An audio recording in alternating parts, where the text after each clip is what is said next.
What column? Something about giving the whole class candy. Pretty sure that was part of that. That was part of it. I don't remember that part. I actually took diminishing marginal. What was the last column that we did? Total cost. Okay. All right. So you should have in your notes columns of information,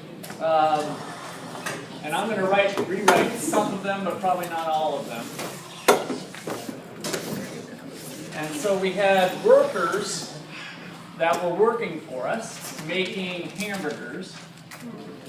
And what law was in place according to these numbers? Law of diminishing marginal The product. law of diminishing marginal product. So as you add more and more of a variable resource to at least one fixed resource, the amount of output that each additional unit of labor produces eventually falls. The law of diminishing marginal product.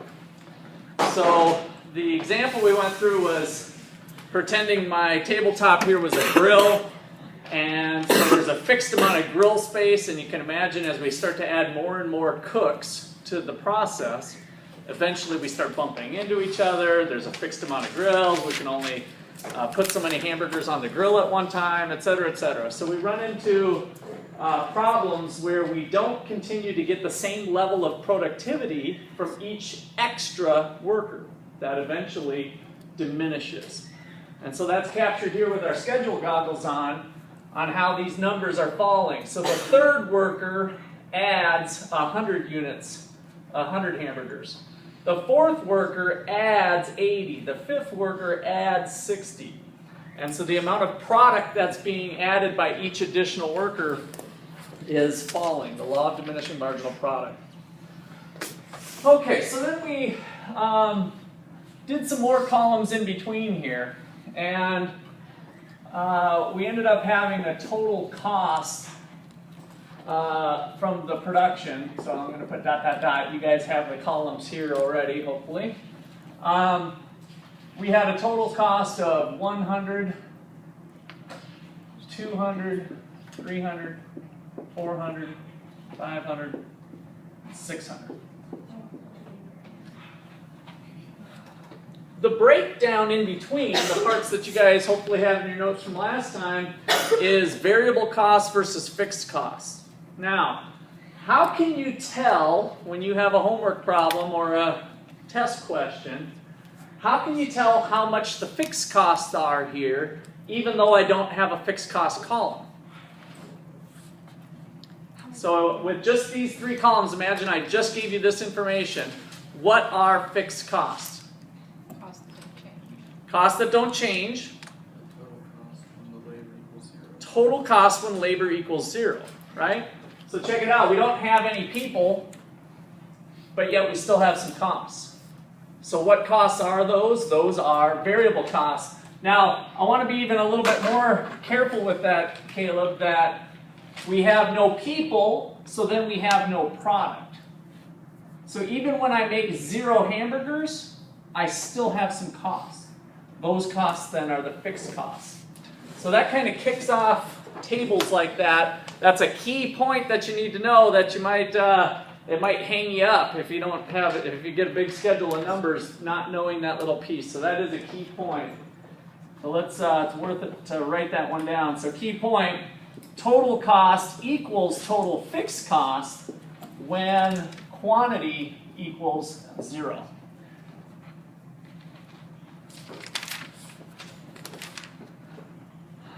Okay. And was the last column I gave you, was it actually the change or not? No. Okay. So I want to look at the change in total cost as we work down the numbers. I was adding 1 worker, 2 worker, 3 workers, 4 workers. Each worker costs me the same amount of money. How much did each additional worker cost me on a 10-hour shift at 10 bucks an hour? $100. So my change in total cost comes about from my change in the variable cost, which was labor. And all I want to highlight here is that the change in total cost as we move down the schedule here is $100 each time.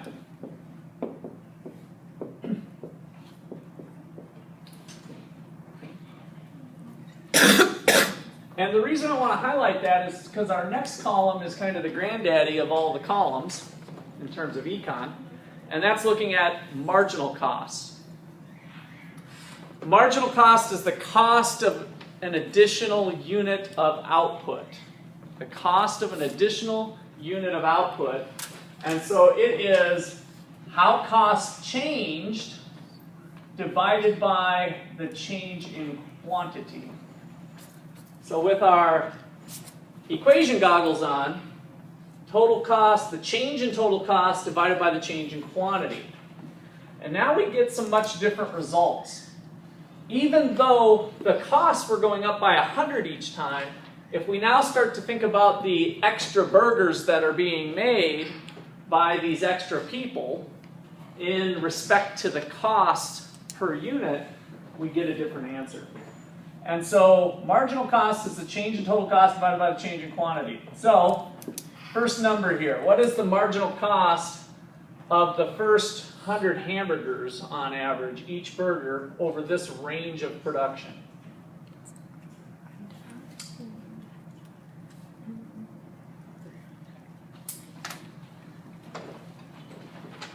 A hush goes over the crowd. What is the marginal cost, the cost of the incremental hamburger? What's the cost of an extra burger over this range of production? Dallas? 1. Good. So costs went up by 100, and I made 100 burgers. So that's all we're going to do is take $100 of total cost divided by 100 hamburgers gives me $1 per burger.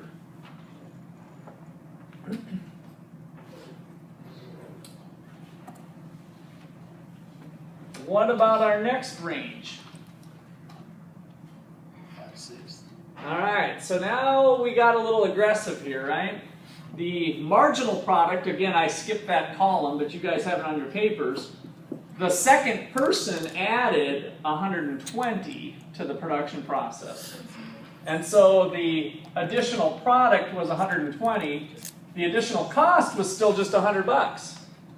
So we got 120 burgers by spending an incremental amount of $100. And if we do that to some fractions, we get 84 cents. 100 divided by 120, 84 cents.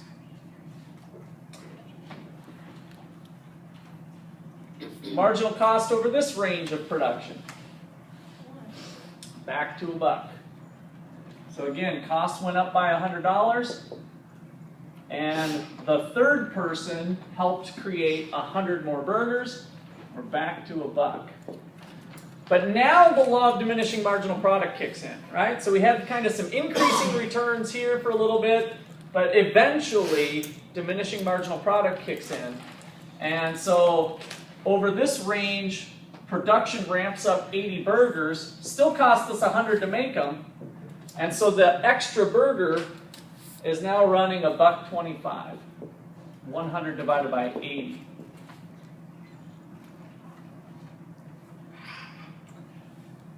And again, the fifth worker adds 60 hamburgers,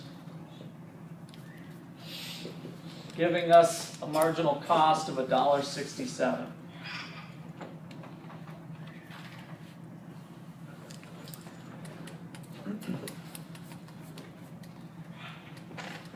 So the important takeaway with this exercise is to show how the law of diminishing marginal product is the driving force that causes the law of increasing costs at the margin. Each additional burger is costing more. Why? Because it has more ketchup? Because it has lettuce? Because it has a bigger patty? It's a half-pound burger instead of a third-pound burger? Is it any of those reasons? No. The 100th burger is absolutely identical to the 460th burger. They are exactly equal to each other. Why does one cost more than the other? Economics. The law of diminishing marginal product is causing the 460th burger to cost more than the 100th hamburger.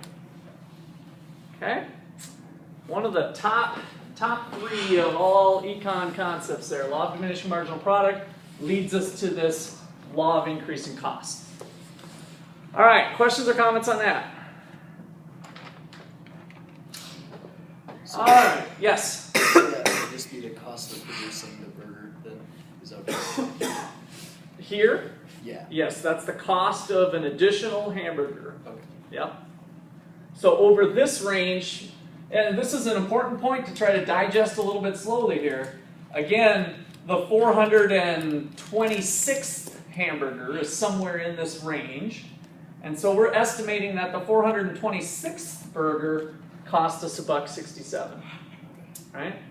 So the costs were going up kind of by a fixed amount each time because it took 10 hours of labor at $10 an hour. That's what the driving force was of the cost changing by the same amount each time, but the productivity of each additional worker was falling, driving up the cost per burger. Okay? Other questions, clarifications, comments? Yes? So then if this was put on the production curve, it would be efficient up until the dollar point, right? And then Okay, good question. So if this was put on, what did you say? it's the production curve, isn't it? Okay. The production curve is basically here. Yeah. And so at that turning point, what we did last time was this little graph here where it went up and then diminishing returns kicked in at this inflection point where instead of increasing at an increasing rate, it's increasing at a decreasing rate. That's happening in this area, which then you're right is leading to increasing costs. But I thought I heard you say something about, is that the efficient point, or is that the point where we should stop, or were you saying anything like that? Maybe I'm thinking of a different curve, that everything that falls on the line is efficient, and everything that falls, it would be, I think I'm thinking of a different. Okay, everything on the line is just a cost associated with a certain amount of labor. This particular thing is the total product curve. So at, and this, we could just run something like this. 100 at 1. Let's see, then I got to get increase. I don't want to map this all out to make these numbers right, but it's going up for a little bit and then it's turning. That corresponds with the cost curve, which is measuring now quantity of hamburgers here. So definitely draw this graph out.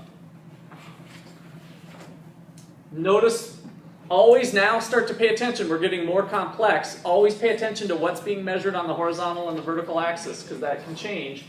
Here we had hamburgers. Here we had labor. Now we got quantity of hamburgers down here. So this is our hamburger. And we've got dollars being measured on the vertical axis. So at this inflection point, this might be what you were thinking about if you were thinking about from the reading. If we were to map that into the cost space, our generic marginal cost curve is J-shaped, bottoms out actually at that inflection point, potentially. It really depends on the numbers, and then goes up. So the marginal cost curve is J-shaped and looks like that.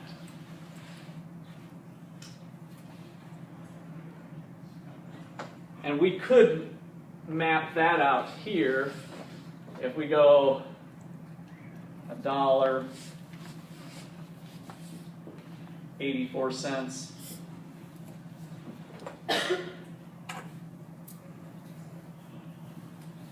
And then it jumps back over to $1 over here. So this is at 1 unit of labor, 2 units of labor, 3 units of labor, and then at 4, we come up to $1.25. Not exactly perfectly drawn to scale, and then finally $1.67. I guess what I was Is that what you were trying to map out or reconcile? Well, that's helpful in a different way, but I guess what I was thinking about was maybe the long run costs and how things like this play into decision making?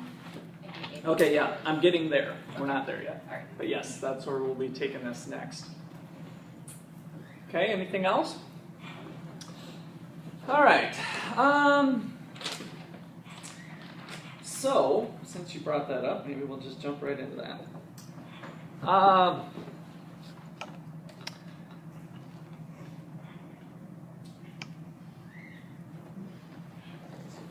Long run versus short run. Long run versus short run.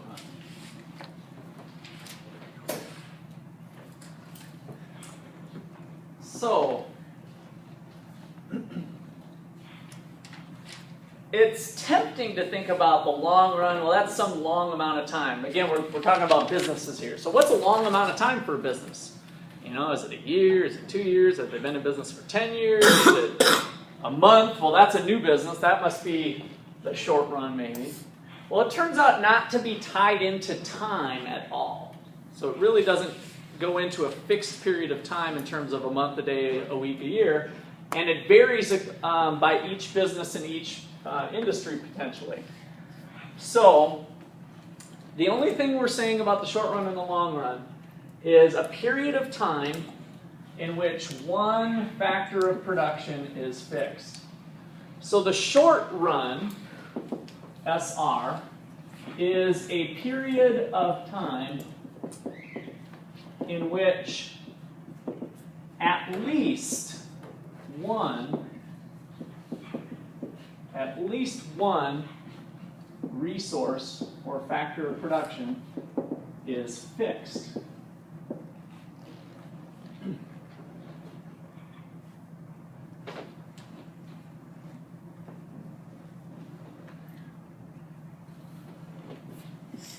The long run is longer than that. Everything can vary. So it is kind of a period of time when we reach that breaking point to where you can vary anything. So a period of time long enough such that all resources may vary.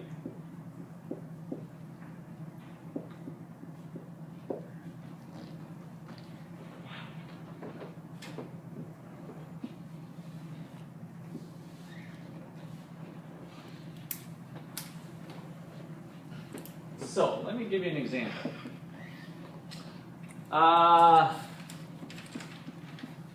Let's do John Deere tractors. Let's say we're in the business of making tractors. How long is the long run for them? What would you estimate the long run is? 5 years. Other thoughts?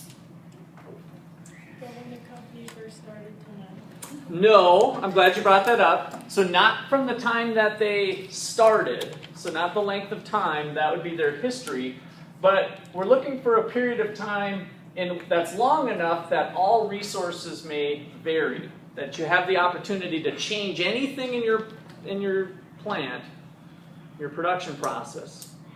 I heard 5 years. 1 year. 1 year. 2 years. 2 years. 10. 10. Now you got the idea. Now the harder question. Why are you saying those answers? What does it take to vary depending on your answers? What's that? Okay. I was basing it off of and this is a really rough estimate was where my 10 years came from, but the price of say certain metals, whether or not their assembly line machines are still functional. The thing I didn't like about your answer is bringing in price. Gotcha. So somebody else. I was taking into consideration the plant and the ability to change restrictions like how much machinery you have. Okay, so machinery. Technology. That would be good. Machinery. Kelby? Maybe like harvest and what's being harvested that season and the equipment needed for it. We are making the tractors rather than harvesting. But you have to make certain equipment for that harvest. Okay, but we'd only be restricted by whatever it takes for the timing of that harvest, not necessarily to produce it, if I'm understanding you right, thinking about like a just-in-time, like we got to be ready for next year's harvest or something. Yeah. That's just part, but I want to kind of go away from that thinking like, how much time does it take to vary? What's the quickest we can do it? What's the quickest amount of time we can vary everything? So Becky mentioned machinery would be one thing. What else goes into our production process? I want you to think about figure 2.3 here. This is the engineering concept.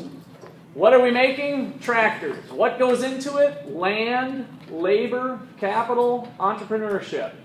All of those things have to be able to vary in this time frame. So what sorts of things for John Deere need to vary? I heard machines. What else? The space, right? The building that we're building these tractors in. Is that a small space? No. No, that's probably enormous. I have no idea what it is for real, but you know, it's got to be at least the size of the Walmart distribution center over here, I'm guessing. Just some enormous building. So we got to be thinking to ourselves, well, how long does it take to build a building of that size and that nature? How long does it take to get specialized equipment to make the parts or something? Right? We got to be able to vary everything. Everything's on the table. So you guys aren't as familiar probably with construction. I heard somebody say 2 years. I would say it's probably in that 2 to 3 year range. By the time you say, oh, we need to build a new plant in a different state. Since I did some real estate development, I know what that process is, and it's probably closer to a 3 year process. If everything is firing on all cylinders, maybe you could sneak it into 2 years, but how does it start? Well, where do we want to build the new plant? Do we want to be in Kentucky? Do we want to be in Minnesota? So we're doing research on where's the best place to locate it. Then we find a city that we think looks good. We go to the city, we go to the city council, we got to get permits, we got to get this, we got to get all that. Let alone then setting up the construction process, pouring the concrete slab, getting the building erected, right? Getting a roof on it. Now we can start bringing the expensive equipment in. You can just imagine this is a big process, right? Let me flip gears on you. What if we're running a photography business out of our basement of our house? What's the long run for that photographer? 6 months? Caleb? How much, back to your land again, how much time does it take to get a studio put up? Okay, we got a studio. If we're doing it out of our home, and we already got that, what do we need? Some of those fancy screens with the white background and the big umbrella-looking thing, right? And maybe a camera. How long does it take to order that off the internet, you figure? Couple weeks. The long run might just be a couple weeks for a business like that. So that's my point here, is that it depends on the nature of the business, what the long run is and what the short run is. And the decision making that goes into it then is going to be different depending on what sorts of restrictions you face. All right, so we got John Deere versus photography shop, photo business. You know, maybe again, if you're renting your photo business, you might be able to go find a vacant spot on Main Street, right? You go talk to the landlord, hey, I want to see your place on Main Street that's vacant. The landlord's chomping at the bit. You might be able to be moving in a week if it's sitting vacant. Again, that might be a restriction, but you might be able to find new spaces to lease even fairly quickly. Unlike John Deere, who's got this specialized building. So for John Deere, we might be looking at 2 to 3 years. For the photo business, maybe it's just 2 weeks to 2 months. I don't know. We don't know until we have more specifics. But that's our long run versus short run. That is important in decision making as we start to think about changing the nature of our business. All right, questions or comments on that?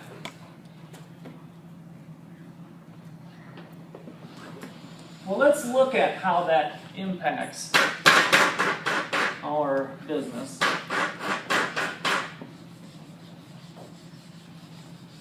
as we increase the size of our operation, what do you think tends to happen to costs?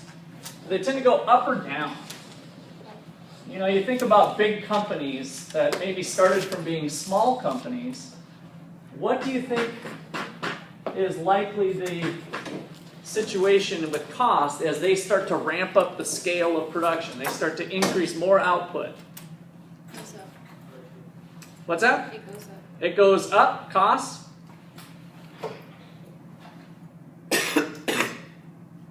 Anybody else? Could it go down? So what about in the long run? Go ahead, Taylor. I was gonna say, couldn't it go down because you find more efficient ways to do things? Okay, maybe, yeah. There might be some possibilities to, if you got more product going out, maybe we can buy stuff cheaper, right? Buy it in bulk instead of buying it the way we were as a small buyer of the resources. So maybe there's some advantages there. So it can go a number of different directions, and that's what I want to think about here next in terms of long run and short run. So I want to put quantity of output here, and maybe we'll even put quantity of tractors.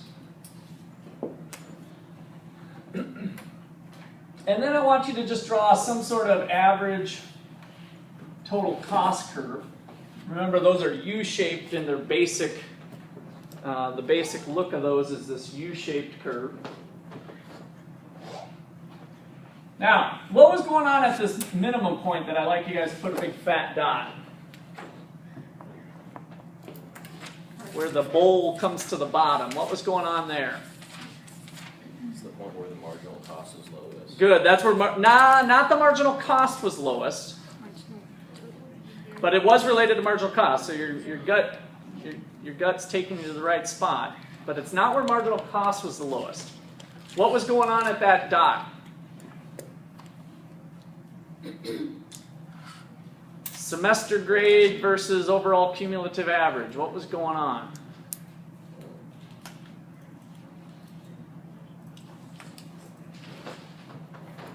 It was related to marginal cost. I should hear some flip, flip, flip. Look back in your notes. What was going on? Your average is at its lowest because it's following your marginal. Okay, it's following the marginal. Good. So the marginal cost curve cut through this. The reason I wanted to stop you on that, Corbin, is the marginal cost curve would probably look like this, for instance. This is the lowest point on the marginal cost curve. But what's going on here is that the marginal cost is cutting through the minimum point because it's driving the result. If your semester grade is below your average is falling. When your semester grade is equal to your average, it's the same. When you got the 4.0, it's going to bring up your overall GPA. So that's the relationship of marginal and average. Now, let's say that this is with a small firm, and John Deere's cranking out 1,000 tractors. And maybe each tractor's running $150,000.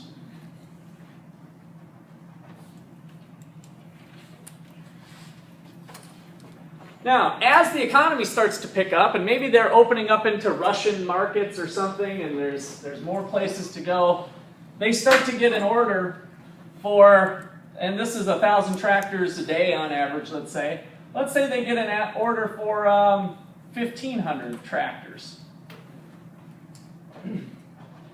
Are they able to change the size of their building? No.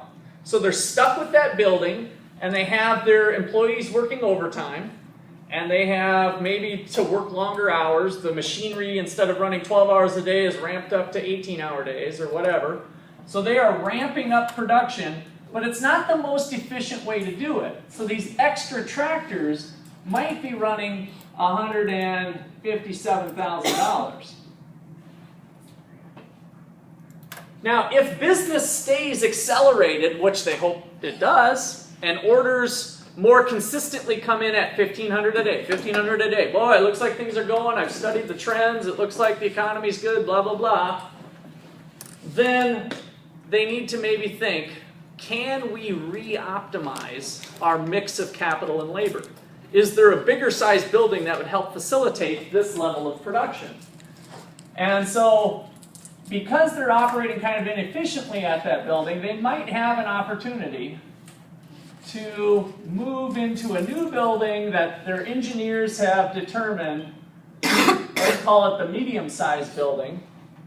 If production's going to stay at 1,500, if you re-optimize your plant size, you can even drop your costs down to $145,000 per tractor. Now notice, if the economy falls in the tank and orders fall down to 500, they could have produced those 500 in a better, least costly way with the small plant versus the large plant, or the larger plant, the medium-sized plant, right? See how these tails are kind of looping around with each other? That is not a very efficient size. You've got a lot of utility bills, right? You got that big vacant area that you built up to handle a 1,500 tractor run, and now you only got 500. You got a lot of excess capacity, and that's costing you money compared to if you would have been in the small plant. So these are long-run decisions. You bet this is a big one here. Do we go with the big plant? Go with the small plant. So imagine we've got a 2,000 tractor, business grows again, maybe we'd have the opportunity to drop our costs even further and get into, and it doesn't really matter where you draw these, into a large manufacturing facility, further dropping down our costs to 139,000. I'm just making up numbers to help facilitate the thought. But again, if orders fall down to 1,000, we would have been better off in the smaller plant. All right, so each one of these has a choice of a plant size, right? And so if we think about the long run costs being the outer envelope, I'm just going to do this little squiggly. This little squiggly kind of represents the long run average cost, right? Because in the long run, I'm either going to choose a small plant, a medium plant, or a large plant. I'm going to have the luxury of doing that in the long run. And so really, there's an infinite number of these plants. You might not want to draw this part, by the way, it gets ugly. But you can imagine there's an infinite number of plant sizes that we could choose. And if you just take the outer envelope of all those, we start to trace out a long run, and then I'm going to have it turn up here a little bit, a long run average cost curve.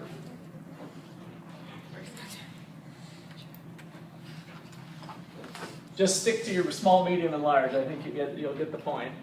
And there's kind of a pretty picture in your textbook too, by the way. And so, as we can increase the scale of production and find average costs falling, that is called economies of scale. Economies of scale. So economies of scale is a situation where increasing the scale of production,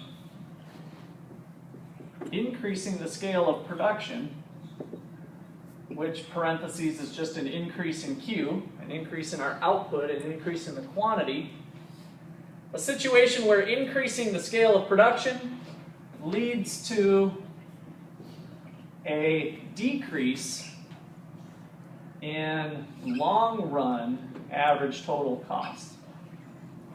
I put the T in there. I think your textbook just uses LRAC. I'm going to erase that. Long run average cost.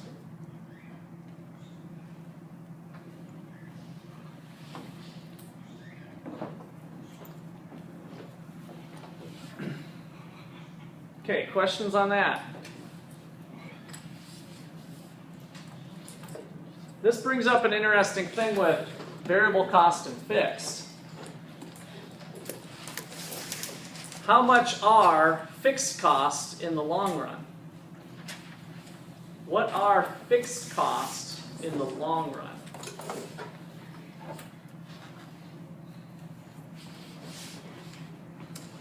What I know are they go fixed down. costs in the long run? What's that? I know they go down as you stretch it out over time. So we had average fixed costs falling, but so we had this total cost equals total variable cost plus total fixed costs. Now I'm bringing up this distinction of long run, short run. How much are fixed costs in the long run? They're all variable. They're all variable, right? So, all resources can vary. What makes a fixed cost is that something is fixed in this period of time. I have to pay my rent. Well, if you have a 5-year lease, then that lease comes up after 5 years. It's no longer fixed, it's variable. So, in the long run, all costs are variable. So let's put that down as a key point here. In the long run, all costs are variable because all resources are variable.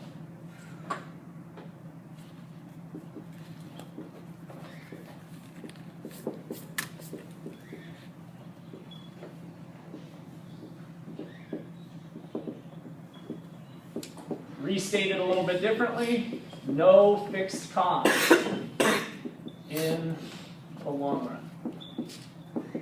No fixed cost in the long run.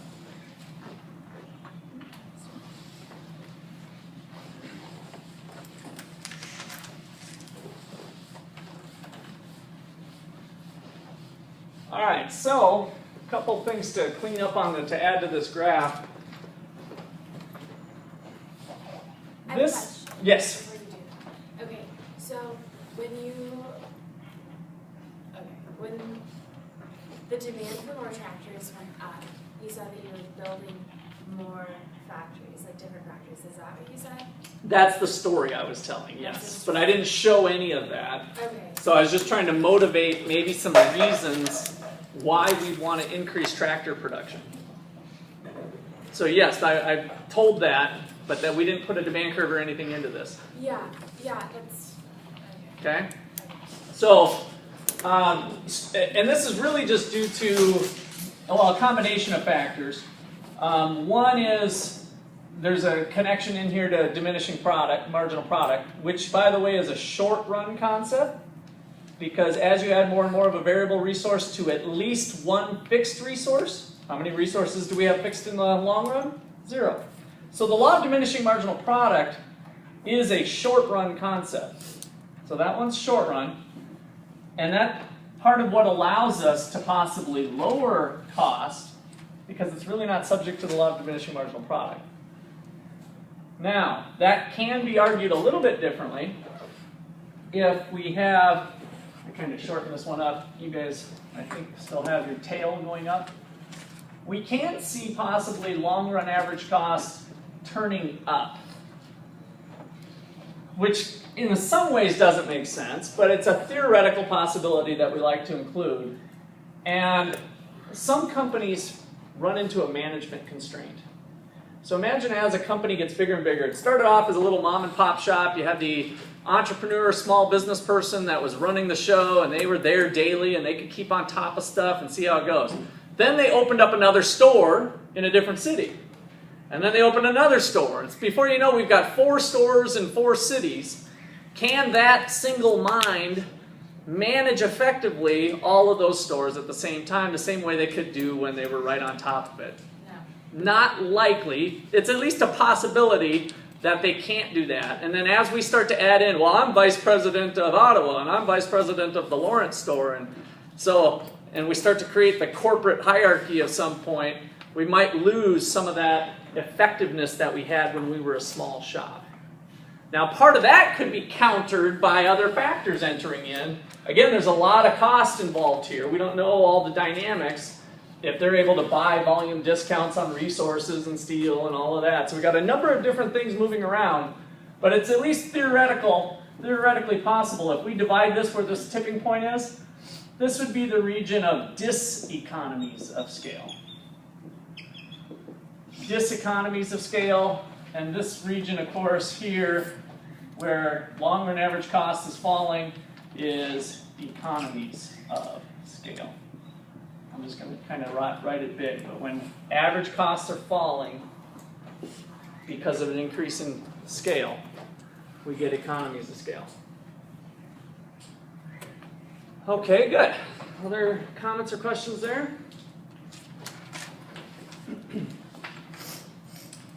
All right, in the long run, no fixed costs, got that.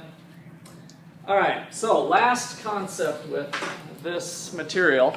By the way, your test is set for Thursday on this chapter, so I gave you a little bit of extra time, but you need to get in there for chapter 10 and 11.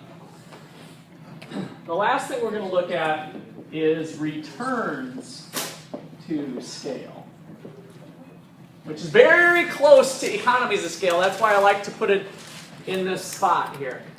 So, returns to scale is a long-run concept.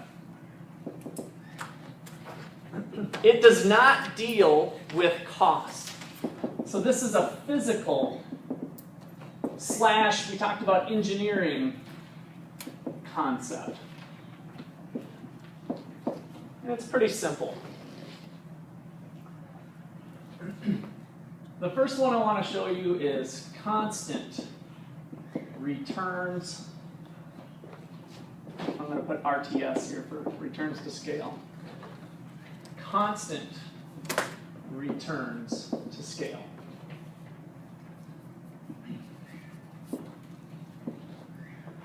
If I double everything, double all my inputs, double all my resources, double all inputs, that's what makes it a long-run concept. I double all my inputs and I get double output.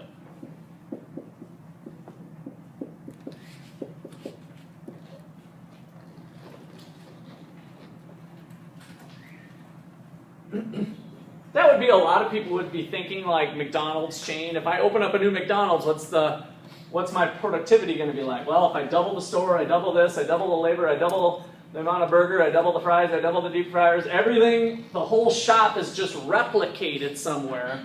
If I double all the inputs, what does that production process get me? Probably might get you constant returns to scale. Possible that we could see some increasing returns to scale. There's just 3 possibilities here.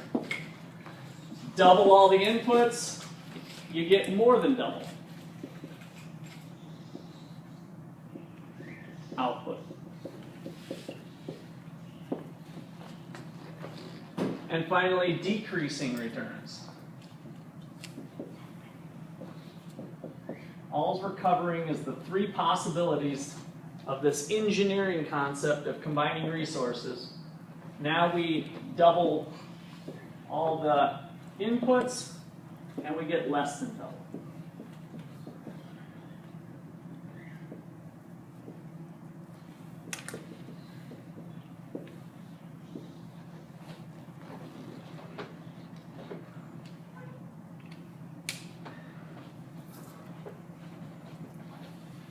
So this is different than the law of diminishing marginal product.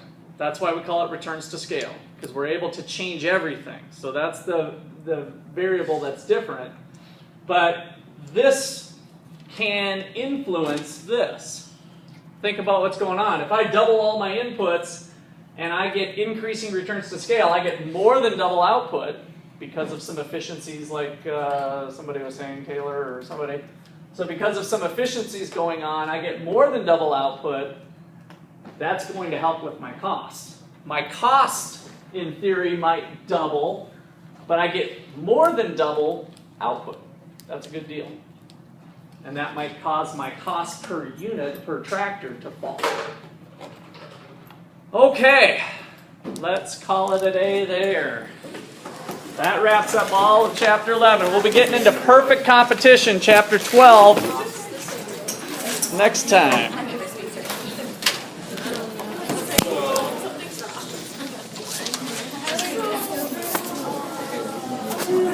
What?